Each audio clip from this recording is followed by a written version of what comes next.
Era um dia abafado e aborrecido. A pobre cidade de São Luís do Maranhão parecia entorpecida pelo calor. Quase que se não podia sair às ruas. As pedras escaldavam. As vidraças e os lampiões faiscavam ao sol como enormes diamantes. As paredes tinham reverberações de prata polida. As folhas das árvores nem se mexiam, e os aguadeiros em mangas de camisa e pernas arregaçadas invadiam sem cerimônia as casas para encher as banheiras e os potes. Em certos pontos, não se encontrava viva alma na rua. Tudo estava concentrado, adormecido. Só os pretos faziam as compras para o jantar ou andavam no ganho. Raimundo era filho bastardo de José, um fazendeiro de São Luís do Maranhão, com uma de suas escravas. José procurou viver dupla vida matrimonial, já que a escrava Domingas não fora apenas uma aventura para ele. Por esse motivo, tentou também criar o filho com respeito e dignidade devidos. José da Silva havia enriquecido no contrabando dos negros da África e fora sempre mais ou menos perseguido e malquisto pelo povo do Pará. José e Domingas fugiram para um lugar chamado São Brás, onde José comprou uma fazenda e no mesmo local engravidou Domingas. Depois de vários abortos, Domingas deu à luz a um filho, José da Silva. Chamou-se o vigário da freguesia e no ato do batismo da criança, esta, com a mãe, receberam solenemente a carta de alforria. Essa criança era Raimundo. Após o acontecimento, José rapidamente prosperou, fez muitos amigos e ganhou certa popularidade. E em pouco tempo estava se casando com a senhora Quitéria, uma viúva brasileira, religiosa e extremamente preconceituosa com os escravos da época. Quitéria casou-se com José apenas por precisar de uma marido, pois estava viúva. E quando percebeu que seu marido tinha um carinho maior por Raimundo, filho de Domingas, ela ficou furiosa, pois não admitia um filho de uma preta escrava ser criada na mesma casa em que ela vivia. José ficou amedrontado com a fúria de sua esposa e, temendo pela segurança de seu filho, saiu para procurar ajuda na vila. Mas quando voltou, escutou gritos estridentes do rancho onde os pretos ficavam. Estendida por terra, com os pés no tronco, cabeça raspada e mãos amarradas para trás, permanecia Domingos, completamente nua e com as partes genitais queimadas a ferro em brasa. Ao lado, o filhinho de 3 anos, que gritava como um possesso, tentando abraçá-lo. Domingas, depois de sofrer violenta agressão a mando de Quitéria, esposa oficial de José, ficou traumatizada e passou a viver vagando pelo mato. Quitéria foi flagrada em adultério com o padre Diogo, por seu marido. José, que a matou na frente do padre. Vigário, recuperando sangue frio, ergueu-se, consertou as roupas e, apontando para o corpo da amante, disse com firmeza: "À toa, você é um criminoso!" Cachorro! E tu? Tu serás porventura menos criminoso do que eu? Perante as leis de certo, porque você nunca poderá provar a minha suposta culpa, e se tentasse fazê-lo, a vergonha do fato recairia toda sobre a sua própria cabeça, ao passo que eu, além do crime de injúria consumado na minha sagra pessoa, sou testemunha do assassínio desta minha infeliz e inocente confessada. Assassínio que facilmente documentarei com o corpo de delito que aqui está, e mostrava a marca das mãos de José na garganta do cadáver. Vamos lá, disse ao padre, afinal, sorrindo e batendo no ombro do português. Tudo neste mundo se pode arranjar com a divina ajuda de Deus. Só para a morte não há remédio. Se quiser, a defunta será sepultada como todas as formalidades civis e religiosas, e dando a vós um cunho particular de autoridade. Apenas pelo seu silêncio sobre o crime, exijo em troca o seu para a minha culpa. Aceita? José saiu do quarto, cego de cólera, de vergonha e de remorso. Tempos depois, José foi morto em uma emboscada, provavelmente a mando do padre Diogo, interessado em sua morte pelo segredo que havia entre os dois, o que incomodava o religioso. O menino Raimundo foi, então, enviado pelo tio Manuel Pescada para ser educado em Portugal, ficando sua herança aos cuidados do tio. Quando chegou a Lisboa, teve horror de tudo que o cercava. Entretanto, foi sempre bem tratado. Seu correspondente hospedou-o como a um parente, tratou-o como filho, depois meteu-o no colégio dos melhores. Anos depois, formado em Direito, Raimundo, um belo homem, moreno, alto, de complexão física forte, de olhos grandes e azuis, elegante nos trajes, fino e gentil nas maneiras, retornou e se hospedou na casa do tio Manuel. Sabem, passou por aí o Raimundo. Que Raimundo? Aquele mulato que diz que é doutor e está às sopas do Manuel Pescada. Raimundo foi com o tio à antiga fazenda em que nascera e acabou por descobrir as passagens desconhecidas de sua vida, até mesmo que era bastardo e quem era sua mãe. Com Manuel visitou o túmulo de José. Entraram primeiro no cemitério. Estava arrasado. Manuel apontou para uma velha sepultura e disse ao outro com respeito: Ali está seu pai. Raimundo chegou-se para o túmulo, descobriu-se e procurou ler na carneira alguma inscrição que lhe falasse do morto. Absolutamente nada. O tempo apagara da pedra o nome de seu pai. Ali só havia um pedaço de mármore carunchoso e negro. Deixara de ser uma tabuleta, era uma tampa. O rapaz sentiu então mais do que nunca pesar-lhe dentro da alma, como uma barra de chumbo, todo o mistério de sua vida. Compreendeu que sobre esta havia também uma pedra silenciosa e negra. Compreendeu que o seu passado nada mais era do que outra sepultura sem epitáfio. Raimundo passou o lenço por ama dele e conseguiu ler o seguinte: Aqui jazem os restos mortais de Quitéria Inocência de Freitas Santiago, filha extremosa, esposa exemplar, casou em 15 de dezembro de 1845 e faleceu em 1849. Orai por ela. Não há dúvida que, além de bastardo, descendi de uma tremenda vergonha. Meu nascimento combina exatamente com esses algarismos. Seguindo para o fundo do cemitério, Raimundo e seu tio se chocaram com uma figura com os braços magros levantados sobre a cabeça que apareceu, fazendo Raimundo ficar estático. Estalando os dedos, o fantasma se aproximava. Sendo assim, Raimundo perguntou à mulher quem morara naquela fazenda. Ela apenas riu. Ele a indagou novamente: Não conheceste o José da Silva ou José do Eito? A reação da louca foi a mesma. No momento de nervosismo do rapaz, afastou-a bruscamente, fazendo-a cair para trás contra os tijolos. Raimundo foi ao encontro de Manuel, mas a mulher o alcançou novamente e se disparou contra ele. Não me toques! Manuel, vendo o rapaz desesperado, o ajudou. Não lhe bata, doutor, não lhe bata, que é doida, conheço-a. Mas se ela não quer me deixar... Sai! Sai, diabo! Já! Disse ele, intimidando a louca. Já pra dentro! Quem é ela? O senhor disse que a conhecia. Essa pobre negra, respondeu Manuel hesitante, foi escrava de seu pai. Vamos! Raimundo descobriu ser filho de uma escrava através de Manuel, que recusou o casamento entre seu sobrinho e Ana Rosa, com quem se apaixonou. Recusei-lhe a mão de minha filha porque o senhor é filho de uma escrava. Eu?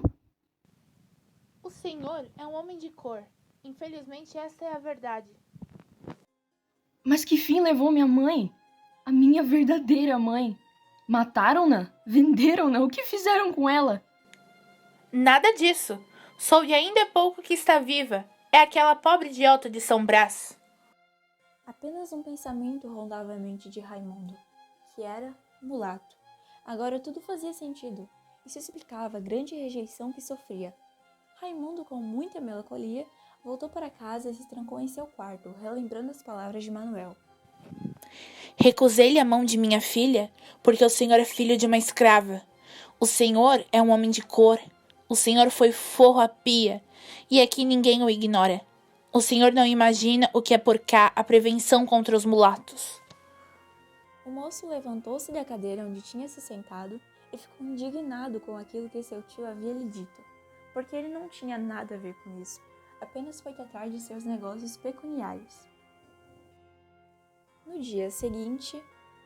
Raimundo, no dia seguinte, ficou questionando se realmente tinha traços que denunciavam sua origem, mas acabou ficando mais eufórico e estressado.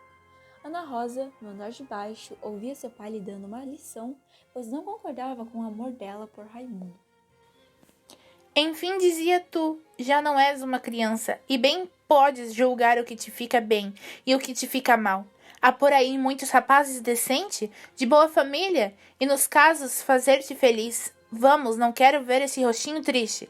Deixa estar por mais tarde, me agradecerás o bem que agora te faço. Porém, Ana Rosa confiava nas promessas de Raimundo. A jovem moça ignorava as palavras do pai e apenas sentia mais desejo por Raimundo. Para finalizar o discurso, Manuel chama mais a atenção de sua filha, dizendo que o rapaz irá partir definitivamente ao primeiro vapor para o sul. A jovem indagou. Como? Parte? Muda-se, por quê? Manuel então mentiu para sua filha, dizendo-lhe que Raimundo apenas queria mudar de ares, mas na realidade o jovem queria fugir dos encantos de Ana Rosa. Raimundo então se mudou, mas acabou entrando em uma profunda tristeza, pois ninguém o visitava. Ele vivia sozinho e isolado, com uma angustiante saudade de sua amada Ana Rosa. Raimundo levava uma vida de degradado, sem amigos e sem carinho de espécie alguma. No seu desterro tinha por companhia única uma preta velha que se encarregara de servi-lo. O jovem secretamente não via a hora de voltar à sua antiga casa, sonhando com o amor e carinho de sua amada. Ai, impossível! Concluía sempre, fazendo-se forte. Deixemo-nos de asneiras. Na casa de Manuel, a vida também seguia de forma melancólica. Ana Rosa sentia-se traída por Raimundo. Não passava um minuto sem lamentar pela fuga de seu amante. Pensou em até se vingar, casando-se com um homem qualquer para fazer ciúmes a Raimundo. Nunca me amou, dizia de si para si, desesperada. Se me amasse, como eu imaginava, teria reagido. E um impostor, um tolo, um vaidoso, que se desejou apenas ter mais uma conquista amorosa. Raimundo questionava ainda mais sua própria existência e valor. Pensava que foi um desperdício ter sido educado e ter se conservado por tanto tempo. Se tudo seria, no final, insignificante por simplesmente sua mãe não ser branca. Pois, melhores que fossem as suas intenções, todos eles o evitavam. Porque a sua pobre mãe era preta e fora escrava, mas que culpa tinha ele em não ser branco e não ter nascido livre? Ana Rosa fez uma enorme descoberta. Achou uma certa carta que Raimundo havia deixado para que ela pudesse ler depois de sua partida. Minha amiga, por mais estranho que te pareça, juro que te amo ainda, loucamente, mais do que nunca, mais do que eu próprio imaginava se pudesse amar. Falo-te assim agora, com tamanha franqueza, porque essa declaração já em nada poderá prejudicar-te, visto que estarei bem longe de ti quando a leres, para que não te arrependas de me haver escolhido por esposo e não me crimines a mim por ter me portado silencioso e covarde, defronte da recusa de teu pai. Sabe, minha querida amiga, que o pior momento da minha pobre vida foi aquele em que vi fugir-te para sempre. Mas que fazer? Eu nasci escravo e sou filho de uma negra. Empenhei a teu pai minha palavra, em como nunca procuraria casar contigo. Bem pouco, porém, me importava o compromisso que não teria eu sacrificado pelo teu amor. Ah, mas é que essa mesma dedicação seria a tua desgraça e transformaria o meu ídolo em minha última. A sociedade apontar-te-ia como uma mulher de um mulato, e nossos descendentes teriam casta e seriam tão desgraçados quanto eu. Entendi, pois, que, fugindo, te daria a maior prova do meu amor, e vou e parto, sem te levar comigo, minha esposa adorada, entremecida companheira, dos meus sonhos de ventura. Se pudesse avaliar quanto eu sofro neste momento, e quanto me custa ser forte e respeitar o meu dever, se soubesses quanto me pesa a ideia de deixar-te, sem esperança de tomar do teu lado. Tu me abençoarás, meu amor, e adeus. Que o destino me arraste para onde quiser. Será sempre o imaculado arcanjo a quem votarei meus dias. Será minha inspiração, a luz da minha estrada. Eu serei bom porque existes. Adeus, Ana Rosa. Teu escravo, Raimundo. Casa-te comigo, seja lá como for. Não te importes com o resto. Aqui me tens. Anda, faze de mim o que queres, sou toda tua. Dispõe do que é teu. Ana Rosa saiu à procura da carruagem onde Raimundo estava, avistou-a na rua Estrela. A jovem correu até a janela da carruagem, viu Raimundo dentro dela, sentiu medo que seu pai visse a cena, mas também sentiu muita esperança. Viu Raimundo saltar. Suba pra cá. Raimundo sentiu as mãos frias da moça prenderem as suas. Entre pra cá, venha, preciso falar-lhe. Não partirás, ouviste? Não há de partir. Mas. Não quero. Disseste que me amas e eu serei tua esposa. Haja o que houver. Ah, se fosse possível. E por que não? Que tenho que um preconceito dos outros? Que culpa tenho eu de te amar? Só posso ser tua mulher. De ninguém mais. Antes assim fosse, juro-te que o desejava. Mas supões que eu seria capaz, porventura, de sacrificar-te ao meu amor? Que eu seria capaz de condenar-te ao ódio de teu pai, ao desprezo dos seus amigos, aos comentários ridículos dessa província estúpida? Não. Raimundo e Ana se reconciliaram após a briga, mas o moço precisava se esconder, então fingiu partir novamente. No dia seguinte, Luís Dias, o prometido de Ana Rosa, se encontrava na igreja a encontro do padre Diogo. Venho incomodá-lo, senhor cônego. Essa é boa. Vai entrando. Dias estava com um plano para espionar o tal Raimundo. Já descobriu onde ele mora presentemente? Ainda não consegui não, senhor. Mas quer me parecer que o patife se aninha lá pras bandas do Caminho Grande. Olho vivo. O traste pode surgir de repente e pegar-nos alguma partida. Olho vivo. Você tem feito o que lhe recomendei? A que respeito? A respeito da espionagem. Tenho, sim, senhor. Então, o que já descobriu? Por ora, nada que valha. 3 meses se passaram e os amantes decidiram tramar um plano para fugir. Seria naquele domingo mesmo. Iriam fugir para um lugar onde seriam livres de todo o julgamento que sofriam. Ana Rosa, na noite combinada, ficou na varanda esperando Raimundo, quando ouviu seus assobios. A moça incrivelmente feliz veio ao encontro de seu amado. Mas, ao saírem da varanda, Ana deu um grito estridente quando viu o padre Diogo e seu prometido Luís, acompanhados por 4 soldados, indo em direção dos amantes. Todos na rua Estrela foram ver o que estava a acontecer, principalmente os residentes da casa de Manuel, que deram falta de Ana. Raimundo subiu as escadas da casa com Ana, mas foi encurralado por Manuel e seus soldados. Ana tentou defender Raimundo. Eu ia por minha vontade. Fugia com meu primo, porque esse era o único meio de me casar com ele. E o senhor como se explica? Perguntou o cônego a Raimundo, com autoridade. Não me defendo, nem aceito o juiz. Apenas declaro que essa senhora nenhuma responsabilidade tem no que se acaba de passar. O culpado sou eu. Bem ou mal, entendi e entendo que hei de casar com ela, e para isso empregarei todos os meios. Após uma discussão em família, Manuel decide que sua filha deveria se casar com Dias. Mesmo que Raimundo seja um homem bom, ainda assim era filho de uma escrava. Não quero! Ainda mesmo que Raimundo me abandone. Então, sem pensar, Ana lançou a chocante confissão. Tenho por força de me casar com ele. Estou grávida! Todos entraram em choque total. Manuel ficou furioso com Raimundo e sua filha e saiu para chorar. O padre então decidiu. O senhor ainda há pouco pediu a ti, compadre, a mão de minha afilhada, não é verdade? Sim, senhor. Pois o seu pedido está de pé, e eu lhe darei a resposta amanhã à tarde. Pode retirar-se. Por um. Raimundo vagava nas ruas rumo à casa onde se hospedara. Mal sabia o jovem que Luís estava escondido de longe pronto para puxar o gatilho.